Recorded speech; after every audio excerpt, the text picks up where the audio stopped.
គ្រប់ជំរាបសួរប្រិយមិត្តអ្នកស្ដាប់ទាំងអស់ដែលបានមកទស្សនា Channel តោះស្ដាប់ហើយថ្ងៃនេះខ្ញុំមានសាច់រឿងមួយយកមកដំណើរចែកជូនប្រិយមិត្តស្ដាប់លេងកំសាន្តដែលសាច់រឿងមួយនេះគឺនិយាយអំពីមិត្តភក្តិស៊ីប្រពន្ធមិត្តភក្តិស៊ីយ៉ាងម៉េចបងប្អូនដោយសារតែមិត្តភក្តិម្នាក់ទៀតហ្នឹងគាត់ក៏បាននិយាយឌឺដងឡែបខាយជាមួយនឹងប្រពន្ធរបស់មិត្តភក្តិនិយាយចុះនិយាយឡើងគាត់ក៏បាទបងប្អូនសម័យខ្លួនឯងទៅតា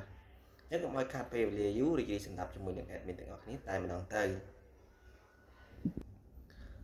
ផ្ដើមនៃសាច់រឿងដំបូងមានបុរសម្នាក់ដែលឈ្មោះថាជឿនគឺគាត់ជាកូនកសិករទេ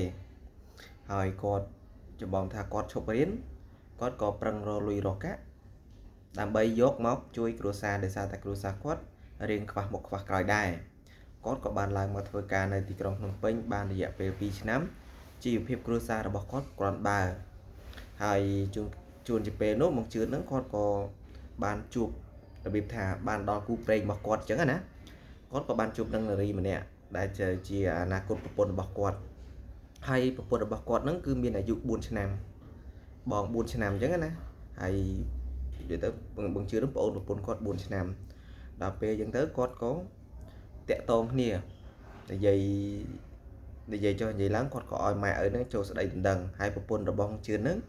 គឺគាត់រស់នៅខាងខេត្តស្វាយរៀងហើយគាត់នេះរស់នៅខាងខេត្តកំពង់ធំទេអញ្ចឹងគាត់ក៏បានស្រឡាញ់គ្នាយកគ្នាធ្វើជាប្តីប្រពន្ធហើយហ្នឹងហើយរៀបការរៀបអីរួចគាត់ក៏ចង់ថាសុំឪពុកម្ដាយក្មេករបស់គាត់ហ្នឹងមករស់នៅក្នុងខេត្តកំពង់ធំដោយសារតែអត់មានអ្នកណាជួយមើលថែផ្ទះសម្បែងដោយសារម៉ែឪរបស់គាត់ក៏ចេញរកលុយរកកាក់ដែរទៅឆ្ងាយពីផ្ទះមិនសូវបាននៅផ្ទះនៅអីចឹងទៅហើយឪម៉ែក្មេករបស់បងជឿនហ្នឹងគាត់ក៏អនុញ្ញាតព្រមឲ្យកូនគាត់ហ្នឹងមករស់នៅនឹងខាងខេត្តកំពង់ធំជាមួយនឹងបងជឿនហ្នឹងហើយបងជឿនគាត់ក៏មានពួកម៉ាក់របស់គាត់ដែរនៅផ្ទះក្បែរគ្នាអញ្ចឹងណាហើយបងជឿននិងមិត្តភក្តិរបស់គាត់ទៀតហ្នឹងក៏បានរាប់អានគ្នាតាំងពីតូចរហូតដល់ធំហើយម៉ែឪក៏បានអាសាគ្នាទៅវិញទៅមកអញ្ចឹងណាយកអាសាគ្នាទៅវិញទៅមកមានសឡមាននំមានងាច់ចេះចែកម្លែកគ្នាទៅវិញទៅមកអញ្ចឹងទៅក៏កើតទៅជាអ្នកភូមិផងបែរខាងនោះគឺចិត្តល្អអាចនិយាយបានថាជាខ្លាជាមរឹកអីក៏បានដែរអញ្ចឹងណាហ្នឹងហើយបន្ទាប់ឡើងគាត់ក៏បានយកប្រពន្ធរបស់គាត់ហ្នឹងមករស់នៅតែហ្នឹងហើយមិត្តភក្តិរបស់ôngជឿនហ្នឹងដែលមានឈ្មោះថាធីហ្នឹងគឺគាត់ជាមនុស្សដែលមិនចង់ឲ្យគេនឹងល្អជាងខ្លួនក៏លើខ្លួនទេតែនិយាយបង្អាប់គេរហូតអីចឹងទៅប៉ុន្តែបងជឿនក៏មិនថ្មីដែរគាត់មិនដែលទៅប្រកាន់ខឹងនឹងមិត្តភក្តិរបស់គាត់ទេហ្នឹងហើយដោយសារតែមនុស្សរាប់អានគ្នាមិនប្រកាន់មិនអីទេគាត់ក៏បានឃើញបងជឿនហ្នឹងវាបានយកប្រពន្ធហ្នឹងមករស់នៅនឹងផ្ទះរបស់គាត់ហើយគាត់ហ្នឹងក៏បានឃើញបងជឿនមកពីខាងខេត្តស្វាយរៀងអញ្ចឹងណាមករស់រាយរាក់ទាក់អញ្ចឹងណាមកស្វាគមន៍របៀបថាមនុស្ស3គ្នាអញ្ចឹងទៅគេមកទទួលស្វាគមន៍អីចឹងទៅគាត់ហ្នឹងក៏បាននិយាយថាអូជឿនមកពីស្វាយរៀងវិញហើយប្រពន្ធរបស់ឯងហ្នឹងមើលទៅដូចអាយុបងហើយជឿនហ្នឹងគាត់ក៏បានប្រាប់ថាហ្នឹងហើយប្រពន្ធគ្នាគឺអាយុបងគ្នាហើយបងធីហ្នឹងគាត់ក៏និយាយទៀតថាមកបាមនុស្សសបាសបាយើងណាយើងកោកឯងមិនក៏ឯងមិនយកឯងមកយកអីប្រពន្ធអាយុបងហើយចេះតែលេបទៅរួចដែរហើយបងជឿនគាត់ក៏និយាយថាធ្វើម៉េចបើគូព្រេងរបស់គ្នាបើមិនឲ្យគ្នាយកបង្កើតបើគេចាំមកពីប្រភេទថាប្រពន្ធនឹងអាយុបងត្រូវគូព្រេងរបស់យើងក៏យកទៅប្រកែកអីព្រមលិខិតគេចាំមកអញ្ចឹងណាông thìថាចឹងទៅហ្នឹងហើយដល់ពេលទៅអូខេថាបើរស់នៅបានរយៈពេល2 3ខែនៅថ្ងៃមួយបងជឿនគាត់អត់នៅផ្ទះដល់ពេលនោះôngធីគាត់របៀបថាគាត់សួរនាំប្រពន្ធរបស់បងជឿនអញ្ចឹងណាគាត់សួរថាចែនិយាយឯងអាយុបងអញ្ចឹងហើយចែឯងមកឆ្លាញ់ពួកម៉ាក់ខ្ញុំហើយចែឯងចេះថានេះចេះតែផ្អាកចេះតែទៅរួចដែរពួកម៉ាក់ខ្ញុំខ្មៅក៏ខ្មៅហើយអាក្រក់ជាងខ្ញុំទៀតហើយចែឯងចេះតែឆ្លាញ់ដែរចែមិនរោណាគេសង្ហាឬមួយក៏ស្អាតជាងខ្ញុំអីចឹងណាហើយដូចបងធីហ្នឹងដូចអែតមានបច្ចេកខាងដែរមានទៅថាមិនចង់ឲ្យគេល្អជាងខ្លួនទេតែតែនិយាយប្រអាប់គេចុះប្រអាប់ឡើងអីចឹងទៅក៏និយាយទៅប្រពន្ធបងជឿនហ្នឹងគាត់ថាអត់អីទេបង ធ្វើមិនដល់ខ្ញុំឆ្លៃគាត់រៀបការជាមួយគាត់ពេញច្បាប់ហើយអញ្ចឹងណាដល់ពេលអញ្ចឹងទៅគាត់ក៏អូខេបែកផ្លូវអញ្ចឹងណាត្រូវធ្វើកិច្ចការផ្ទះរៀងៗខ្លួនហ្នឹងហើយនៅថ្ងៃមួយមានធីមគោលការណ៍នៅថានៅក្រៅភូមិអញ្ចឹងណាឃ្លាតពីភូមិរបស់គាត់ប្រហែលជា2-3គីឡូដីហើយបងជឿនហ្នឹងក៏ផ្ដាំផ្ញើបងធីដែលជាមិត្តភក្តិរបស់គាត់អញ្ចឹងណាឲ្យប្រពន្ធរបស់គាត់ហ្នឹងទៅស៊ីការជាមួយនឹងបងធីបានផ្ដាំផ្ញើអញ្ចឹងថាបងធីអើយគ្នាអត់ដូចជាខ្ជិលទៅស៊ីការណាគ្នាចង់ឲ្យប្រពន្ធរបស់គ្នាហ្នឹងទៅស៊ីការជាមួយឯងដែរឯងជួយដឹកប្រពន្ធគ្នាទៅស៊ីការទៅអញ្ចឹងធីគាត់ថាអូខេអត់អីទេឲ្យគេឡើងមកហើយអាពេលហ្នឹងជាឱកាសជាឱកាសរបស់បងធីហើយឱកាសមិនបងប្អូនចាស់យើងចេះបងប្អូនព្យាយាមស្ដាប់ទៅបងប្អូននឹងយល់ថាសាច់រឿងហ្នឹងវាទៅជាយ៉ាងណាណាបងប្អូនព្យាយាមស្ដាប់បន្តិចហ្នឹងហើយបន្ទាប់មកបងធីហ្នឹងគាត់គិតក្នុងថាមានឱកាសល្អអាចសារភាពប្រពន្ធបងជឿនហើយអញ្ចឹងមានន័យថាគាត់ហ្នឹងក៏បានដុតប្រពន្ធបងជឿនហ្នឹងទៅស៊ីការរ៉ែឆ្ងាយភូមិ3-4គីឡូអញ្ចឹងណាហ្នឹងហើយបន្ទាប់មកពេលដែលទៅដល់រោងស៊ីការត្រឡប់មកវិញហើយពួកគាត់ហ្នឹងក៏បានហូបស្រាបន្តិចតួចដែរហើយប្រពន្ធបងជឿនក៏ហូបមកកំប៉ុង2អញ្ចឹងទៅរៀងក៏ស្រឿនដែរពេលហ្នឹងបងធីគាត់ក៏បានដុតប្រពន្ធបងជឿនដល់ពាក់កណ្ដាលផ្លូវគាត់មានអារម្មណ៍ថាឈឺបាត់ជើងតូចគាត់នឹងដាក់ចតុលម៉ូតូចុះពុបគាត់នឹងក៏បានឈរដាក់ចតុលហើយគាត់ថាចាយចាំតិចដល់ពេលហ្នឹងខ្ញុំទៅបត់ជើងតូចផ្លែតមុននឹងទៅបត់ជើងតូចហ្នឹងគាត់ក៏បាននិយាយថាចាយខ្ញុំនិយាយត្រង់ទៅណាខ្ញុំពិតជាស្រឡាញ់ចាយដល់ពេលប្រពន្ធបងជឿនគាត់ថាស្រឡាញ់ខ្ញុំមិនបើខ្ញុំមានប្តីឯហ្នឹងចាយ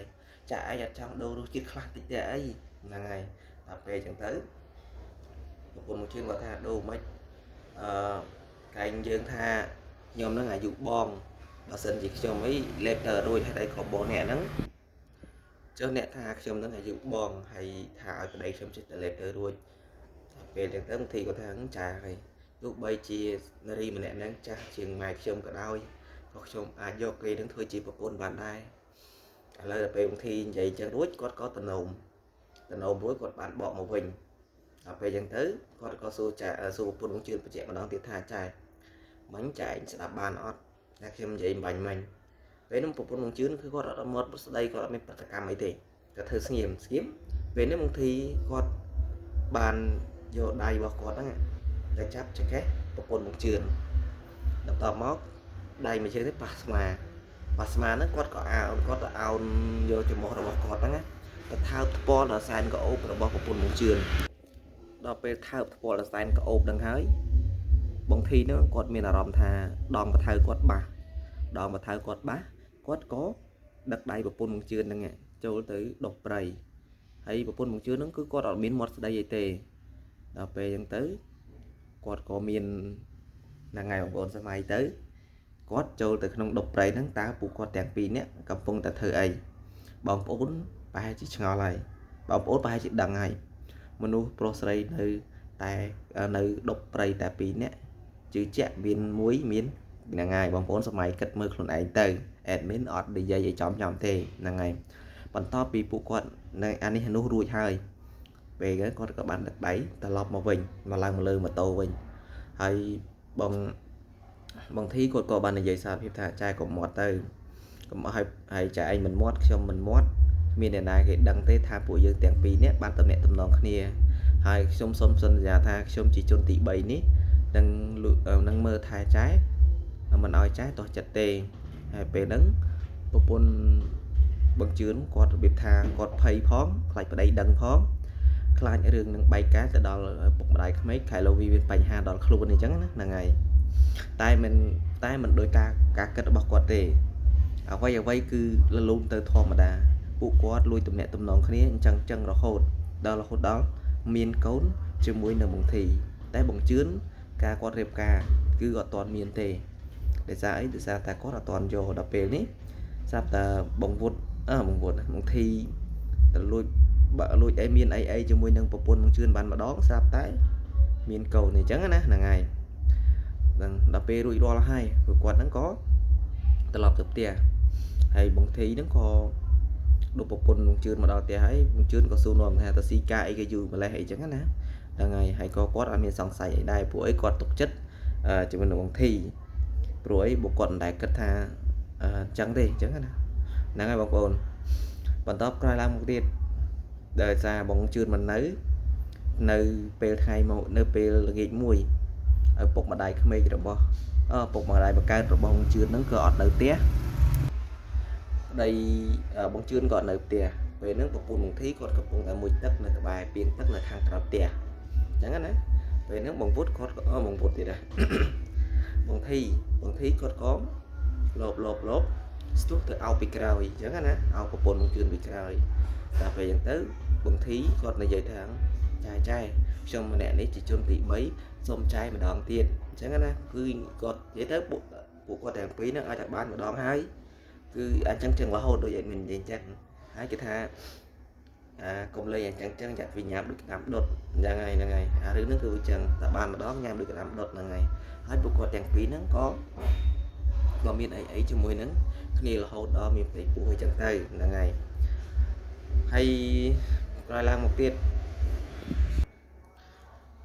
là bảy buồn khai cái mọc cái mà tiết và buồn mọc có sầm rang hay một chiến có sờ bài chất á rồi còn chẳng bán côn riêng dù cái đa hai mình thấy cửa miền về đấy một buồn quạt miền tây quốc có sờ bài chất giống một buồn nắng giống ai này dưới ban tha sợ đọc cái đấy móc cứ đi dần ấy nó cứ mình mèn côn một trường thì cứ chỉ côn một thì là ngày hay bằng trường nó cứ có là đăng tê tha và buồn bỏ quạt nó lui tầm nhẹ tầm nói trong mùi một thẻ bỏ quạt là ngày chẳng hạn đọc về chẳng tới con có thưa tổng đà thấy hay rương nó cứ con lẽ ca sẽ gặt cứ ở mình rương cả bảy thì tề hay bằng chưa nó con có mình đang tha bồn bọc quát lui cái bọt quạt đài chẳng hạn là ngày hay nắng này sạch rương cứ miền tây ta đang tề hay xung xung đáp tha bằng thì anh cùng phơi chẳng ấy rồi thì chỉ là bọt kề tề bị bà cam nó bong làng đàn bạc cả đầy là ngày dân tây rương chẳng bằng bồn không dục công ru tam con bằng bồn hai video này xong làm là tha là bỏ kê nhớ nè vẫn tha tới bộ bạc và tô đấy một bồn đạp bà vạ và tô bằng thi pro thòm đá bà tập vụ mình tới nơi có vì mình mau đấy mày đấy là ngày rương nó có mình ai đẹp đầy mặt hàng lưới đi từ miền sòn hàng chẳng á là ngày nó sẽ không tha phục mai bóng phố đừng sẽ rương rồi bỏ admin đừng dùl hay trong bạt ní admin đóng hay trong có sổ ở cuốn đọc đầy mật tại ban tan tục sanaនៅ video នេះតាំងពីដើមរហូតដល់ចប់ខ្ញុំបាទគ្មានអ្វីទេក្រៅពីម្រាមដៃ10ក៏សូមអរគុណនិងសូមគោរពលាតែបើបានស្ដាប់ហើយសូមកុំភ្លេចជួយចុច like ឬចុចសញ្ញាកណ្ដឹងនិងចុច subscribe នឹងទទួលបាននូវវីដេអូថ្មីទៀតពីខ្ញុំបាទ admin ដំសូមអរគុណនិងសូមគោរពលាជួបគ្នានៅវីដេអូក្រោយៗទៀតបាយបាយ